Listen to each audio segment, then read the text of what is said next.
اور اللہ نے وعدہ فرمایا، بتائیے وہ اللہ کتنا کریم ہے۔ میں آج ایک بیان یہاں کروں گا جو میں پہلے کر چکا ہوں، اس کا جو مضمون ہے بڑا پیارا مضمون ہے۔ اللہ نے جو امید اپنے بندوں کو دی ہے، اچھا اللہ سے زیادہ تو کوئی نہیں جانتا کہ میرے بندے کتنے گناہ گار ہیں۔ میرے گناہ ہیں چلو میں جانتا ہوں، آپ تو نہیں جانتے، آپ سمجھتے یہ تو ہماری مسجد کے امام صاحب ہیں، لیکن میرے اندر کیا گناہ ہے یا کیا عیب ہے، کیا برائی ہے، اس کو میں جانتا ہوں، میرا رب جانتا ہے۔ پردہ ہمارے بیچ میں ہے، تو اللہ تو جانتا کہ میرے بندے کتنے گناہ گار ہیں یہ، اور اس کی پکڑ سے کوئی باہر بھی نہیں جا پائے گا، لیکن پھر بھی وہ یہ چاہتا ہے کہ میرے بندے گناہ گار ہونے کے باوجود بھی میں یہ چاہتا ہوں کہ میرے بندے جب مجھ سے ملیں، حدیث میں لکھا ہے کہ جب میرے بندے مجھ سے ملیں تو اس حالت میں ملیں کہ ان کے پاس کوئی گناہ نہ ہو۔ یعنی اللہ فرماتا میں یہ چاہتا ہوں کہ میرے بندے جب مجھ سے ملیں تو اس حالت میں ملیں کہ ان کے پاس کوئی گناہ نہ ہو۔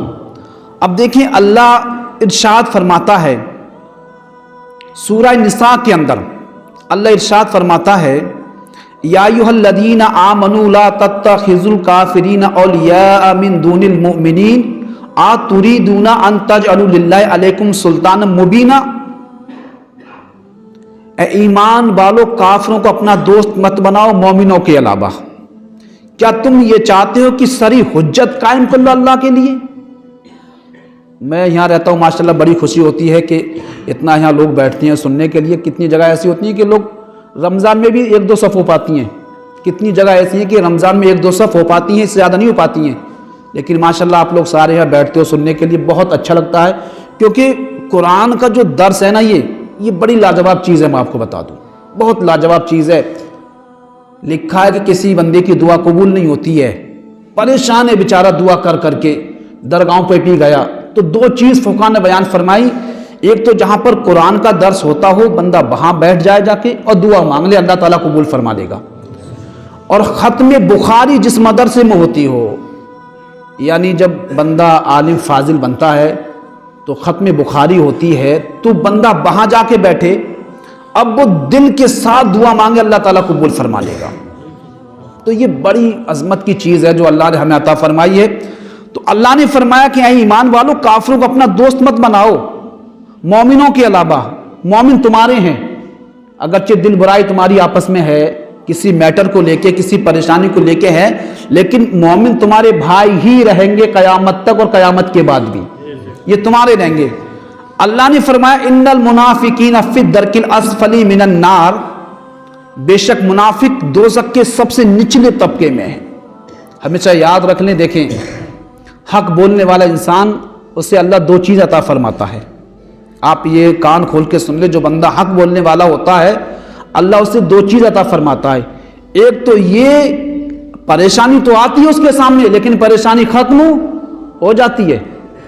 پریشانی سب کے سامنے تھوڑی ہے، کہیں زیادہ ہے، ان مع العسر یسرا، قرآن نے خود فرمایا کہ ہر پریشانی کے بعد آسانی ہے۔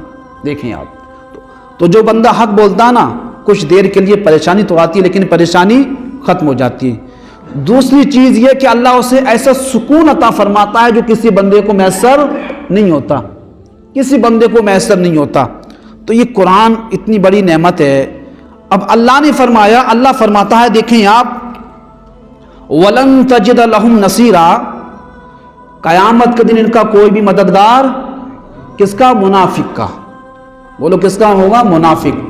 یہ سوچ رہے ہیں کہ ہماری دلوں میں کچھ ہے، زبانوں میں کچھ ہے، اور سوچ رہے ہیں قیامت کا دن، قیامت کا جو دن ہوگا وہ ہماری مددگار ہو جائے گا، ایسا ہرگز نہیں ہو سکتا۔ پھر اللہ نے ارشاد فرمایا، اللہ ارشاد فرماتا ہے الا الذین تابوا واصلحوا واعتصموا باللہ واخلصوا دینہم للہ فاولئک مع المؤمنین وسوف یؤتی اللہ المؤمنین اجرا عظیما۔ اب دیکھیں اللہ نے ارشاد فرمایا، وہ لوگ جنہوں نے توبہ کر لی ہیں اور صبر اور اللہ کی رسی کو مضبوطی سے تھام لیا، وَأَخْلَصُوا دِينَهُمْ لِلَّهِ، اور اپنا دین خالص اللہ ہی کے لیے کر لیا ہے، سب کی رضا، ہر بندے کی رضا اللہ ہی کے لیے ہے۔ پھر اللہ فرماتا ہے فَأُولَئِكَ مَعَ الْمُؤْمِنِينَ، تو یہی لوگ مومنوں کے ساتھ ہیں۔ بولو یہ لوگ کون ہیں؟ آپ فرض کر لیں نماز پڑھ لیں, سجدہ کرنا ہے آپ کا سجدہ 10 سیکنڈ میں سجدہ ہوتا ہے, اور کوئی بندہ آپ کو دیکھ رہا ہے, آپ نے وہی سجدہ 15 سیکنڈ میں کر دیا. ابھی اپنا سجدہ آپ 10 سیکنڈ میں کر رہے تھے تو عبادت اللہ کے لیے ہو رہی تھی, اب آپ کو کوئی بندہ دیکھ رہا ہے تو آپ نے سجدہ کر دیا 15 سیکنڈ کا, تو یہ آپ نے جو 5 سیکنڈ بڑھائے ہیں یہ کس کے لیے بڑھائی؟ یہ اللہ کے لیے نہیں ہے, یہ اللہ کے لیے بولو.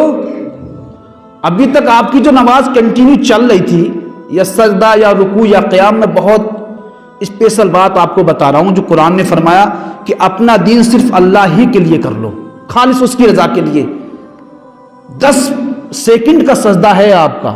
آپ روز نماز پڑھتے ہیں, ظہر میں آتے ہیں اپنی پڑھ کے چلے جاتے ہیں, آپ عصر میں آتے ہیں پڑھ کے چلے جاتے ہیں, آپ مغرب میں آتے ہیں پڑھ کے چلے جاتے ہیں, آپ فجر میں آتے ہیں پڑھ کے چلے جاتے ہیں, لیکن ایک وقت آپ کو ایسا ملا کہ آپ اکیلے آئے, وہی سجدہ 10 سیکنڈ کا جو تھا, کوئی بندہ آپ کو دیکھ رہا تھا, آپ کو احساس ہو گیا فلاں بندہ مجھے دیکھ رہا ہے, آپ نے وہ سجدہ 20 سیکنڈ کا کر دیا, 15 کا کر دیا.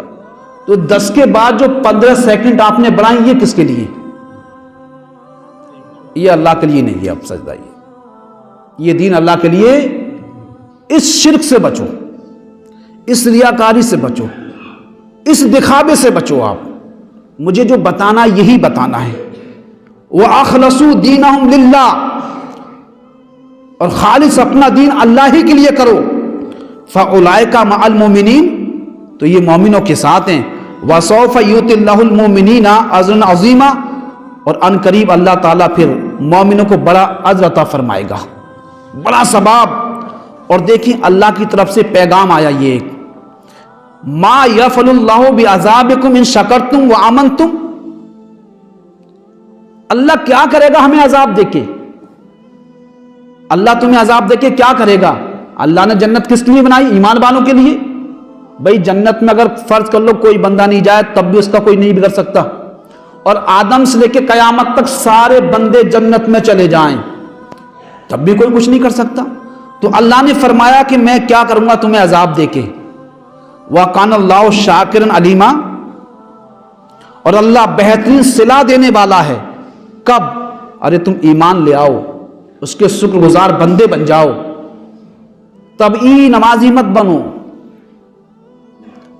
طبعی نمازی جب طبیعت میں آیا جب نماز پڑھ لی, جب طبیعت میں نہیں آیا نماز نہیں پڑھی, میں نے ٹوک دیا تو آپ نے نماز پڑھ لی, باپ نے بیٹے سے کہہ دیا تو نماز پڑھ لی, میں نے نہیں کہا آپ نے نہیں کہا تو نماز نہیں پڑھی. اللہ نے فرمایا لا يحب اللہ جہر بالسوء من القول الا من ظلم. قرآن کی پارہ شروع جو چھٹا پارہ ہیڈ لائن دے کے اللہ نے فرمایا اللہ برائی کو پسند نہیں فرماتا کہ لوگوں کے سامنے بیان کریں. بھائی ایسا بھی ہوتا ہم 10 لوگ بیٹھ گئے, میں 20 لوگ بیٹھ گئے, ہماری بستی میں 5 لوگ, میں نے یہ گناہ کرا, ہم لوگ کرتے ہیں نا ہنس کے ہی, ارے میں نے اس کو ایسا کر دیا ویسا کر دیا, باقی لوگ پیٹ تھپتھپاتے ہیں اتنا بڑا اچھا کام کرا.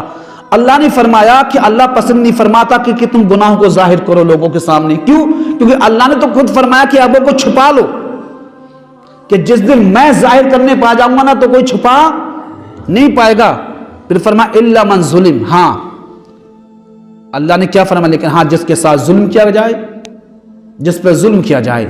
اگر دنیا میں کوئی کسی کا ساتھ نہ دے تو مت دے بھائی, چلو مانتے ہیں آپ ساتھ مت دو, کسی کا پیسے والوں کا ساتھ دے دو, طاقت والوں کا ساتھ دے دو, ہمارا ساتھ مت دو, کسی کا ساتھ مت دو. اللہ فرماتا ہے اے میرے بندے تجھ پہ جو ظلم ہو رہا ہے یہ دنیا والے تجھے ساتھ نہ دے تو مت دے, لیکن قیامت کے دن پلٹنا میری ہی بارگاہ میں ہے, تیرا ساتھ پھر میں دوں گا میں. باقی ابن آدم سارے لوگ دیکھیں قیامت کے دن, اور بلایا جائے گا, انہیں بلایا جائے کہاں ہیں وہ لوگ کہ جن کے سامنے میرے فلاں بندے پہ ظلم کیا گیا تھا, اور لوگ دیکھتے رہے, نیچے منہ کر کے نکل گئے, ہاتھ باندھ کے نکل گئے. کہاں ہیں وہ لوگ, کہاں ہیں وہ لوگ؟ ایک حدیث پاک میں ارشاد فرمایا, اس کا مفہوم بتا دوں, صرف فائنل بات یہ کہہ دوں میں. حدیث میں فرمایا, اللہ فرمایا قیامت کے دن کہ تم لوگوں نے مجھے کھانا نہیں کھلایا. آپ کہیں گے تعجب کی بات ہے یہ تو, یار اللہ کھانا کیسے کھائے گا؟ فرمایا قیامت کا دن ہوگا, اللہ فرمائے گا تم لوگوں نے مجھے کھانا نہیں کھلایا, پانی نہیں پلایا. عرض کریں گے بندے میرے مولا تجھے کھانا کیسے کھلاتی, تو تو بے نیاز ہے, تجھے پانی کیسے پلاتی, تو تو بے نیاز ہے. پھر اللہ فرمائے گا میرا فلاں بندہ غریب تیرے دروازے پہ آیا تھا, تو نے اسے دھتکار دیا, تو گویا کہ اس کو کھانا کھلاتا تو گویا کہ مجھے ہی کھانا کھلاتا. فلاں حاجت مند بندہ تیرے دروازے پہ آیا تھا, پیاسا بندہ تیری گلی میں آیا تھا, ایک رات کا مسافر تیرے دروازے پہ آ گیا تھا, ایک پریشان حال مصیبت زدہ